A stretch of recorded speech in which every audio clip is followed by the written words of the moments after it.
This is my 1982 FB Rx-7, and this is one of the most underrated JDM cars right now, and it feels like everyone has forgot about them. Let's talk about it, because this car is epic.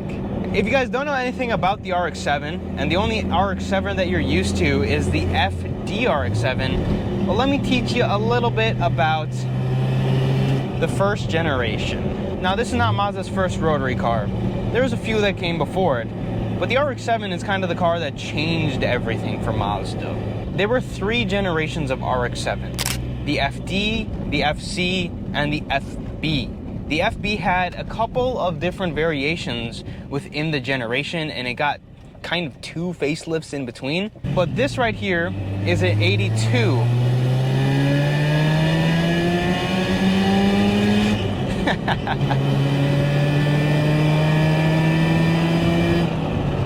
It's so much fun. It's also pretty loud in here.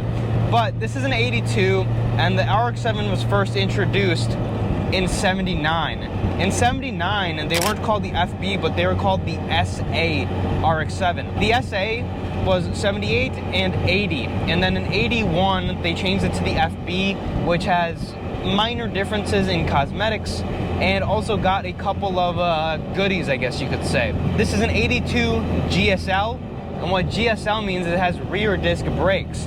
And for those who are not familiar with old cars, you're probably like, what do you mean it has rear disc brakes? Of course it has rear disc brakes. The non-GSL models had drum brakes in the rear, like many cars of its time.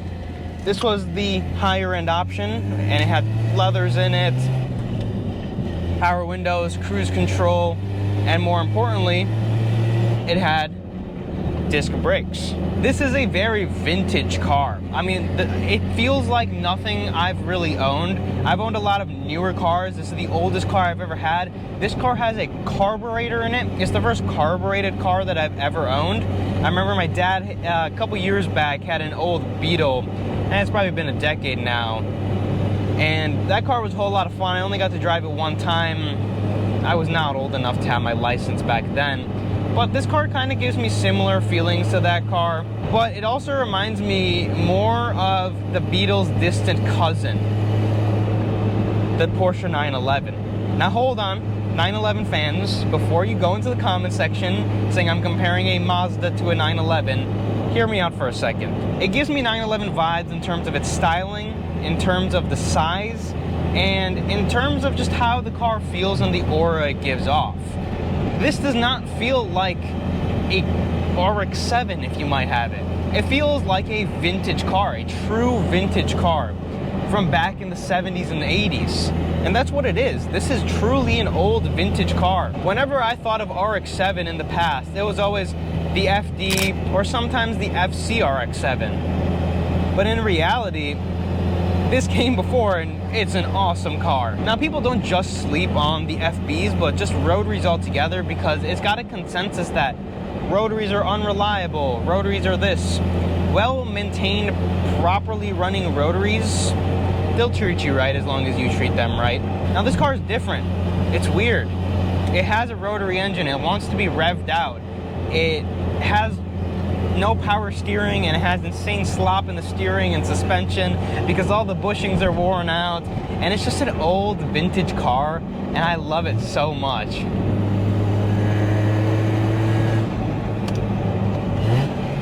I love the responsiveness of the carburetor. It's just so good, but those brakes are so bad.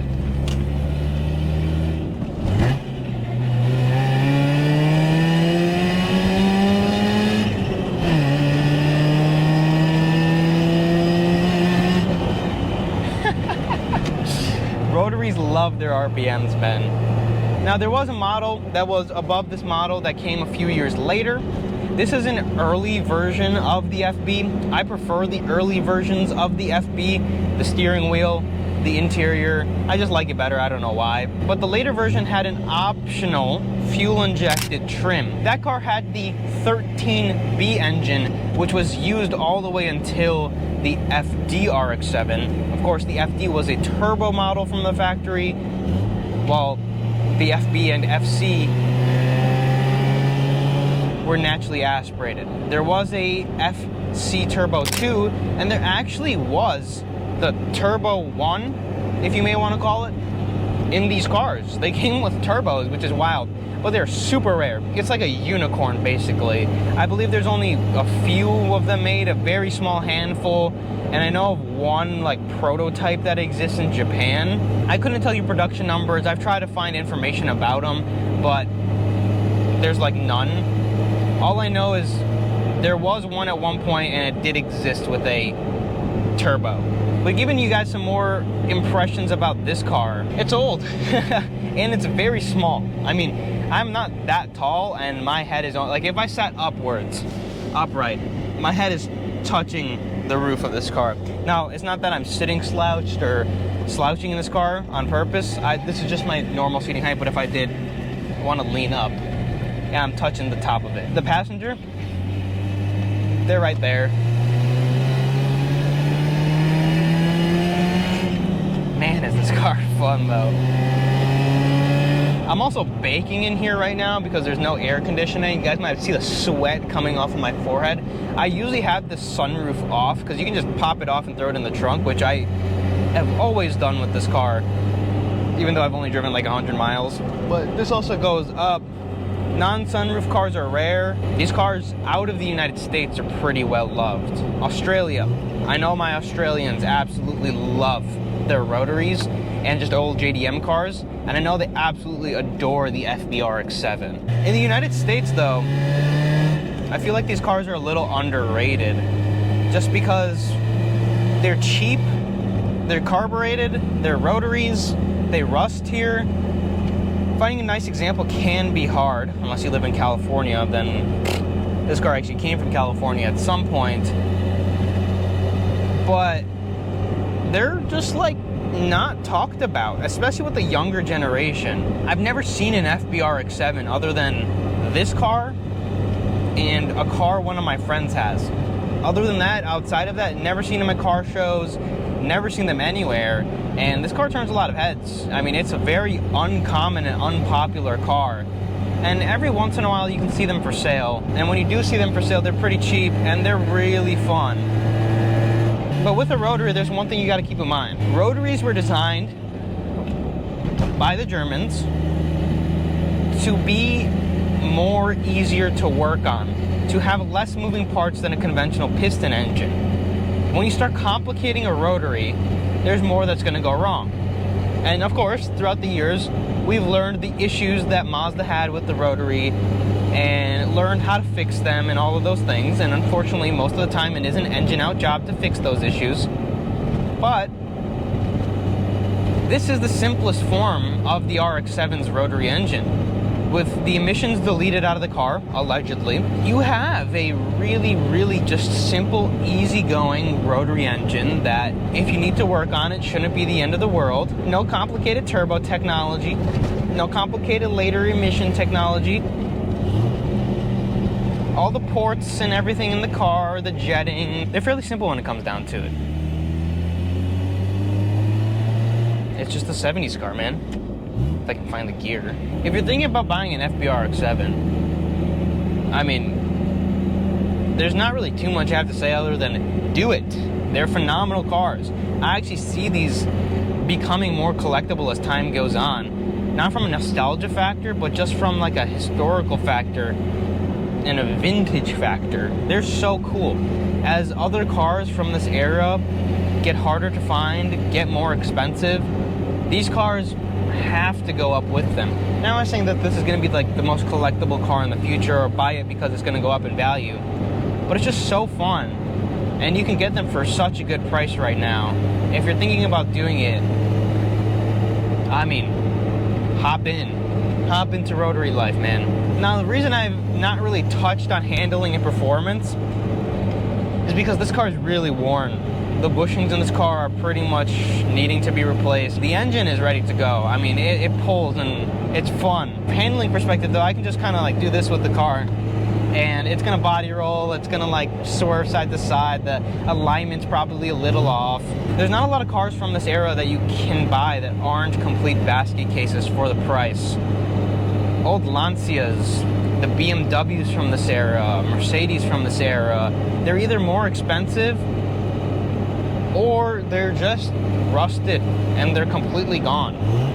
Now, these cars aren't without their flaws. I wouldn't say this is going to be a car you're going to daily drive or a car that is going to be the most practical thing in the world because of this rotary here. Rotaries are expensive to keep running. You gotta premix them, you gotta maintain them well, and do all of those different types of things to a rotary engine.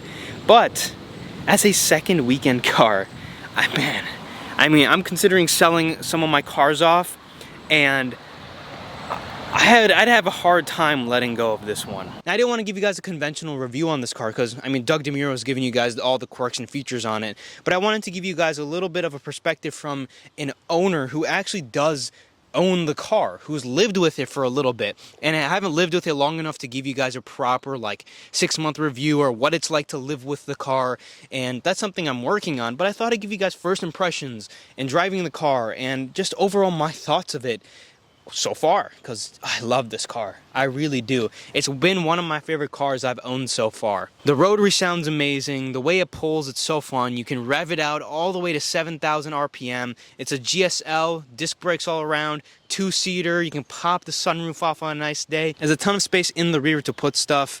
It just has an old school classic vibe that I love so much. They made a lot of cars in Japan in this period, and there's a few cars that have always stuck out. Cars like the Skylines, the GTRs, the Mark III and up Supra, even like the Mark II Supra when it was still a Silica, people loved those cars. The NSX was also very well loved. It was the supercar from Japan. Now, if we step back a decade and look at some of the earlier cars, Honda was focusing on motorcycles in this time. Honda's biggest thing was always motorcycles in the 60s and 70s. And Toyota, I mean, they were doing the Silica and they had it figured out. They made some super awesome cars in their day. But Mazda was really doing it with their sports cars. And even though this was some of the first of the sports cars to come out, it is a phenomenal car that does not deserve to be this cheap. When people think about the Rx-7, they think rotary. And you don't really think of it as an old school vintage car. But that's what this Rx-7 is. It's an old school vintage car with a unique motor and something that you never see anymore. Not only is the car special because it's old school, vintage, and just has a really cool vibe to it, but also because these are never going to be made again. There's never going to be another Rx-7 with a 100% pure combustion engine. Now, Mazda says that they're going to bring back the rotary, and they say that they're going to bring it back with the hybrid, and they're already doing it allegedly. And you see the Rx-9 or whatever you may want to call it concept. It's going to be a hybrid if it ever comes out. But if we look at Mazda's track record over the last 10 years, they haven't really been doing all too much other than releasing a ND 3.0 4.0 Miata every single year. Unfortunately, Mazda's moved their MO from the top of the line sports cars, the best of the best and the coolest stuff that anyone can ever make, to oversized luxury-ish SUVs.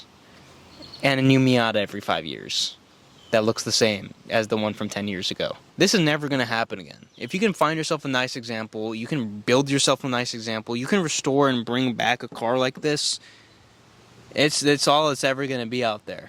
You're never getting another carbureted 12A. You're never getting another fuel-injected 13B FD. It's over. It's done. Okay, how am I going to get out? Don't break the car. I don't know if you guys can hear me, but if you can, make sure to subscribe, leave a like. I'm going to catch you guys in the next video, and make sure that you check out another one. Whew, I am baking in here. I'm not even kidding. I'm going to crack this window. For audio purposes, I have all the windows closed. I feel like a dog.